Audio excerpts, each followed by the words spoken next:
तो चलिए आज बात करते हैं लैंड फॉर जॉब स्कैम मामले की। ये मामला जुड़ा है पूर्व रेल मंत्री लालू प्रसाद यादव और उनके परिवार से। और अब दिल्ली की एक अदालत के एक आदेश ने कह सकते हैं कि उनकी मुश्किलें बहुत ज्यादा बढ़ा दी हैं। तो पहली बात यह है कि दिल्ली की राउज एवेन्यू कोर्ट ने लालू प्रसाद, उनकी पत्नी राबड़ी देवी, उनके बेटे तेजस्वी और तेज प्रताप और बेटी मीसा भारती, इन सब समेत 51 लोगों पर आरोप तय करने का आदेश दे दिया है।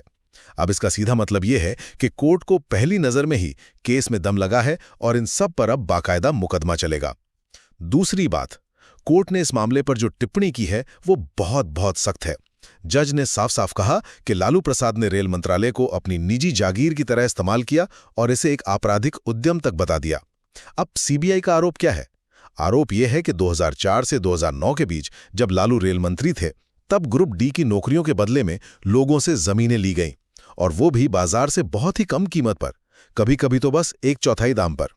और अंत में एक और जरूरी बात, अदालत इसे सिर्फ कुछ लेन देन का मामला नहीं मान रही, नहीं, वो इसे एक सुनियोजित आपराधिक साजिश मान रही है। हाँ, ये लोग अब इस फैसले को हाई कोर्ट या सुप्रीम कोर्ट में चुनौती दे सकते हैं, लेकिन फिलहाल तो इन्हें मुकदमे का सामना करना ही पड़ेगा। तो कुल मिलाकर बात यह है कि अदालत ने इसे एक बहुत ही गंभीर और संगठित अपराध माना है, और इसके चलते यादव परिवार के लिए जो कानूनी लड़ाई है वो अब और भी मुश्किल हो गई।